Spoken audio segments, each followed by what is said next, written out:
Welcome back to the channel.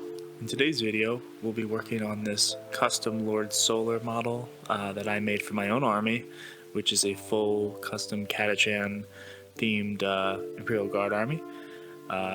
This was of course 3D printed, but I did a lot of kit bashing in Blender and also some real plastic to get a lot of the effects here. But I really wanted to do a high contrast with some movement and some cool gore effects. There's a lot going on in this the centerpiece, but we'll go step by step and I'll show you how I did it. And mainly the big one is the resin effects I did for the Tyrannid. So before we get into the paint and the modeling, I just wanted to show you guys where I got all my files from, give credit to the artists and the companies. First is Space Nom. They have a full range of Catachan models that are all amazing. I used pretty much this entire line of models for what I was doing. Got a lot of my heads from the Commando Jungle Fighters. Beautiful sculpts. They worked really well. I had to scale them a little bit, but they were really great for what I needed for. And then the last is for this one specific model. I used this Thunder bike here from Imperial Lost in the Jungle. Great bike. This is also a beautiful set with a lot of great female custom Catachan models. So I did recommend all of these STLs, and I'll put links down below to check them out. Lastly, I just forgot, this is my where I got my Tyrannid file from. I always say his name wrong, I think, but Ayobutav. If you have printed Tyrannids before, you have seen this guy's files. They are the creme de la creme. I mean, the best Tyrannid files I've seen. And for these Hormigons, they were just a no-brainer to get. Looking at my Lord Solar here, I printed out the bike, I printed out the torso, the legs separate, the arms separate. I glued them all together, and I'm keeping everything separate for painting now. I'm just kind of seeing where everything's going to go in the base. So I kind of want one Tyrannid kind of charging at the bike. The other one will be the one getting cut in half. So when I sliced the model, I sliced it in two pieces so it has a clean cut in the middle. And basically what I wanted was the chainsaw arm to be cutting through it at a certain angle. So what I need to do is basically figure out the angle of where my arm's going to be, which I have here with the sword arm, and how I want the bug to basically arc around that blade with my resin kind of work that I'm going to do. First off, what I'm doing here is I'm prepping my Tyrannid bodies. I'm going to use a paper clip as kind of a spine to the resin. I'm going to be painting this resin, so I don't need the resin to be clear. So I can use something like a paper clip here to kind of provide the structure for the arc of blood that I'm doing in resin. So once I dry fit the Tyrannid parts together, I'm going to take my UV clear resin here and I'm just going to draw an arc, big glob of arc right over the paper clip. The first time I actually did too much resin, so I cured it, scraped it, got rid of it. As you can see here, I'm just getting rid of the old resin. I'm gonna rip that off, and then I'm gonna go back and do it again.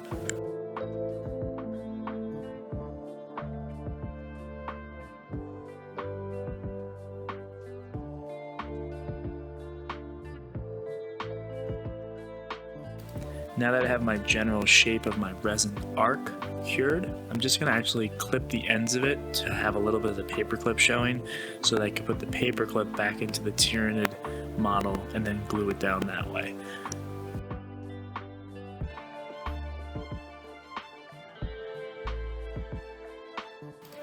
After dry fitting the models to this resin spine I have, what I'm going to do is I'm going to take my UV resin, put my UV flashlight in my mouth, turn it on, and then what I'm going to do is put a little bit of resin at the Tyrannid, use the spine with the paper clip out, stick it in, and then I'm going to use my mouth and, as you can see here, just shine the UV light right over there to get it to start sticking.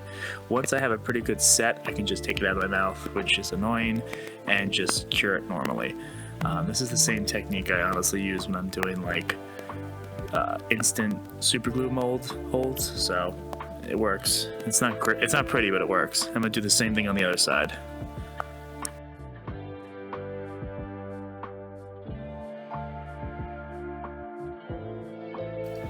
Now my connection here is basically bulletproof. These things are not going anywhere.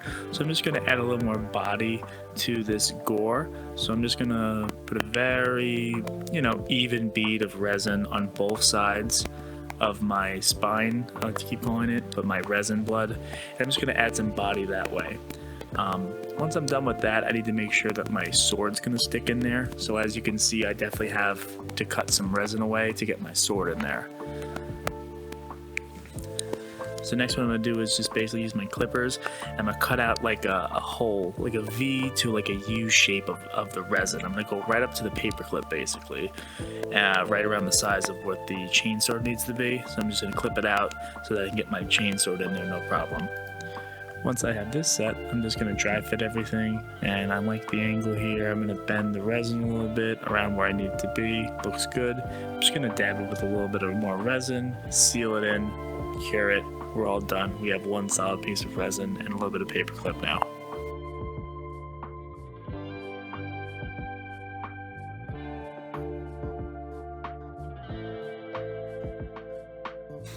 Alright, so I'm working on the base now, so I'm just going to start off using some air dry clay. This stuff's pretty good, but I definitely forgot that I have to glue it down to the actual base. I didn't have any huge issues, but I had some issues when I was trying to glue things to it. Long story short, glue this stuff down so it doesn't come up.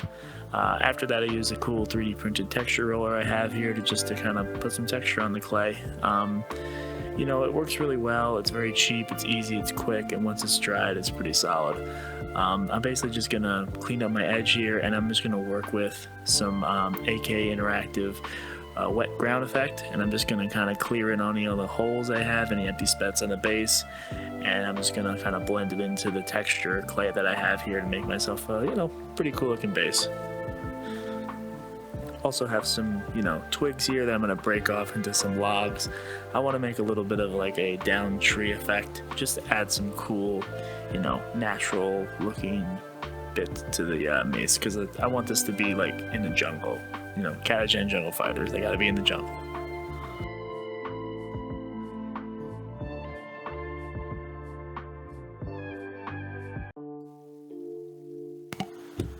Starting with my paint here for Lord Solar, I'm just going to base coat his fatigues in a dark olive and then move up to an intermediate green. This is the same green scheme I'm using on my entire army. Pretty simple, but it's effective, especially after my highlights later.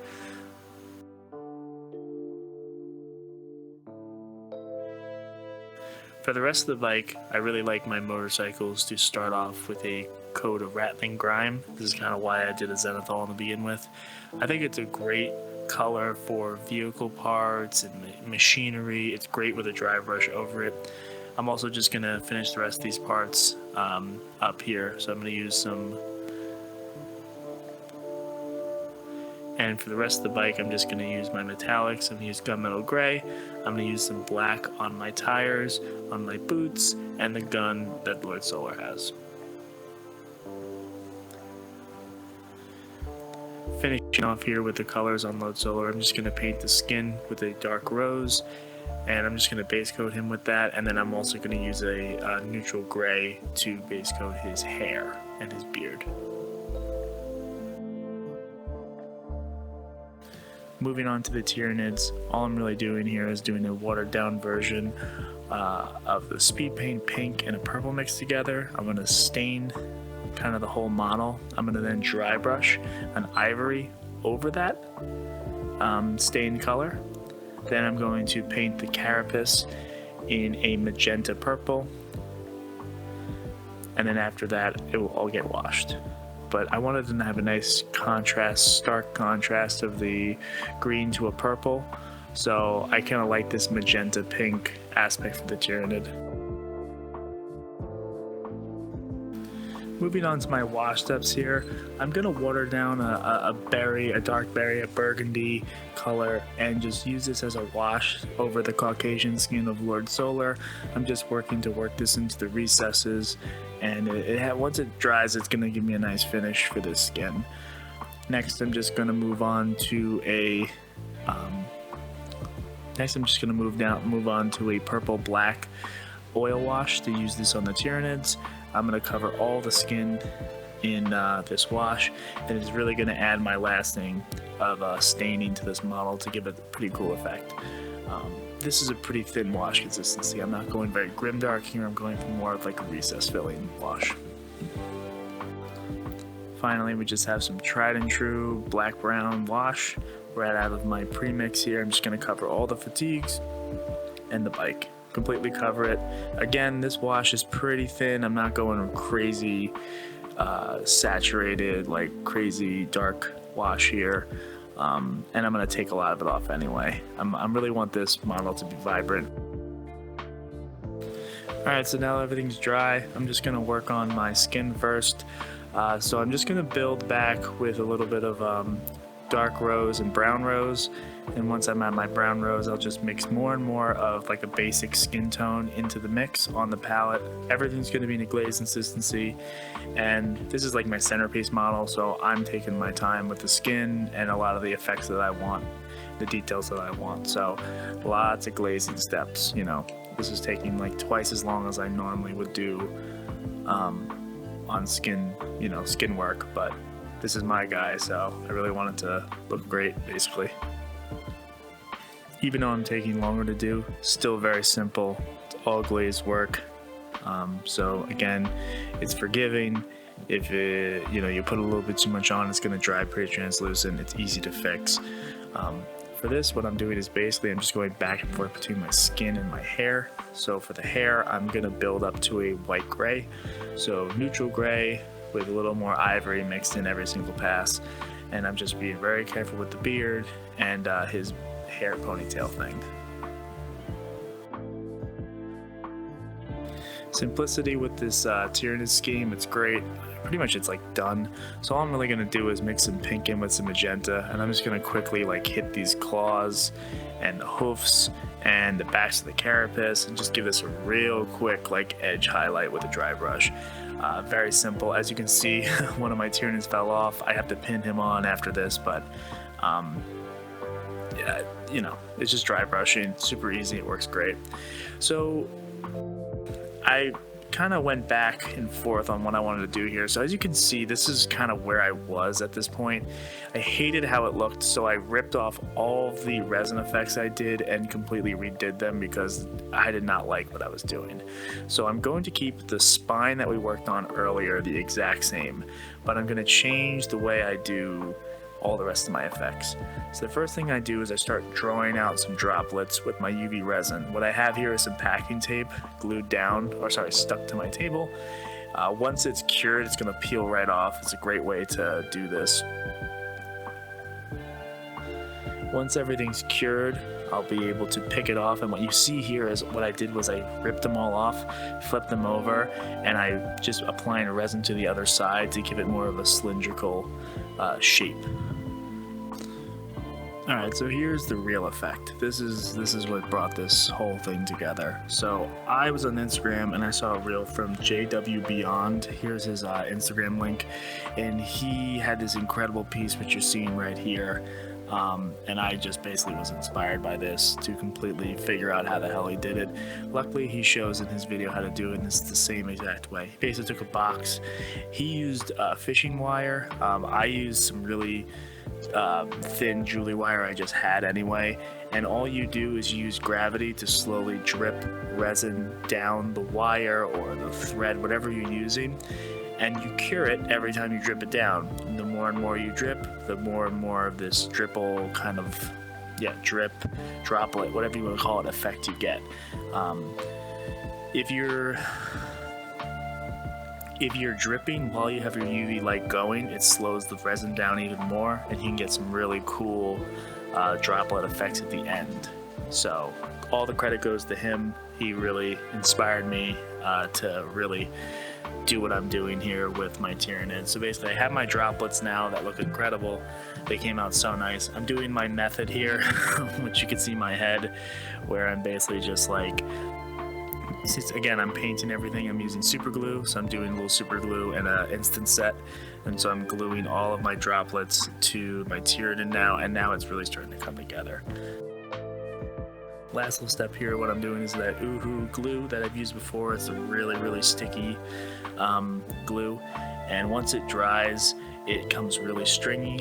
So I'm just gonna do some light stringiness in between kind of the main blood spine resin, whatever you want to call it, to these droplets. Again, I'm not going crazy with this effect because this is like an in action, in movement. Blood is kind of moving in one direction. It shouldn't really be sticky, but the small strands it does add a little bit of a nice movement effect if you're going in the correct direction. Alright, much better now. Much better. So I'm just going to cover all the crap that I did before, plus the new good stuff. Cover it all in white because I'm going to repaint all of this right now. Yeah, originally I thought orange would be a nice complementary color to the scheme I had going on, but I didn't really like the finishes I was getting. So here we go, we're going right to magenta into a pink. It matches with the Tyranid. It makes sense that this purple Tyranid would have maybe a pinkish magenta blood in it. And we're gonna go super high contrast, fluorescence, pinks, deep washes with the whole thing. So I'm covering all of it in a magenta to start off.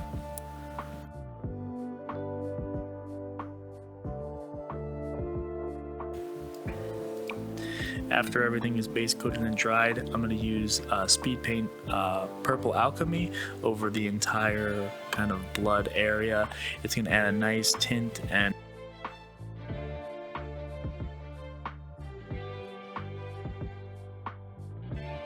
after my pink alchemy is dried, I'm going to come in and start glazing back magenta into pink, into light pink, into fluorescent pink. And I'm going to do a blank gradient throughout the entire color scheme, and I'm basically going to focus on some of the dots, some of the droplets.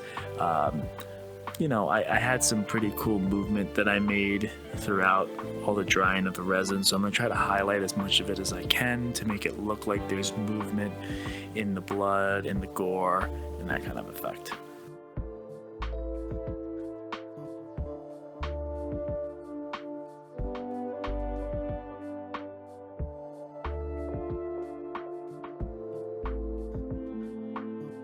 Just had to quickly finish up my base here. So what I'm really doing here is I'm going to use black, brown, and some other light browns, and I'm just going to wet blend a bunch of different colors onto my base. Again, while things are still wet, I'm just going to add more and more paint, doing a quick back and forth blend. I'm also going to water down some brown paint, put it on the wheels, put it on the bottom of the bicycle, going to show some dirt, going to show some grime.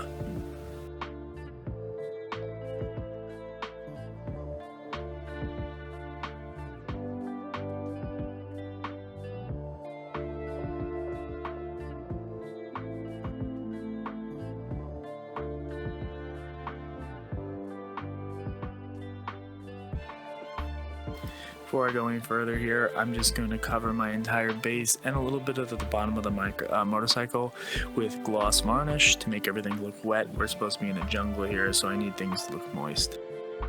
I'm going to do a simple resin pour for this model. I want a little bit of water on here, so I'm going to make a kind of swampy green kind of resin. To be honest, I wish it was a little more transparent, but this is fine, and I was happy with the result, but it looks a little too swampy for me, but it works. So I'm just going to mix some colors into my UV resin.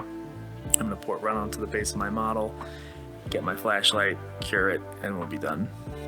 Continue with my glass varnish here. I just wanted to hit my Tyranids with a little bit of varnish. I wanted them to look wet too, slimy even, and I think it's a pretty cool effect.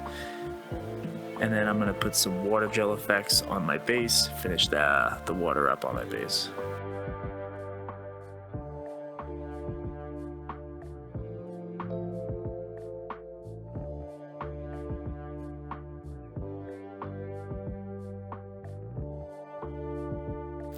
Finally, I just need to add some vegetation, so I'm going to add some bushes, some grass tufts, some 3D printed, laser cut plants. I'm just kind of going crazy with like a flock I have. I have a big mix of like leaves and, you know, a bunch of different color leaves I'm going to put all over the base. And I'm just going to add a lot of color also as well.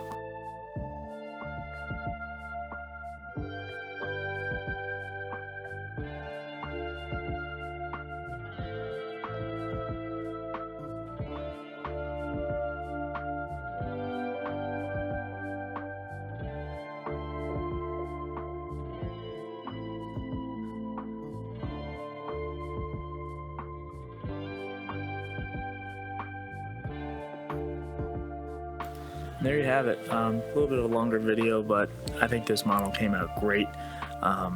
There's some great contrast going on here. I think the color palette's really nice. It has detail where it needs to. It was quick where it needed to be. The gore effect is awesome. It's gross. It's wet. It's just pretty badass. I mean, who doesn't want a Lord Solar like that? I mean, it screams Catachan to me, and it's the perfect centerpiece for my huge Catachan army I'm building. I hope you like it. I hope everyone, I really like it, and hope you liked the video. If you did, please like, subscribe, and share. I'll catch you guys in the next one. Thanks.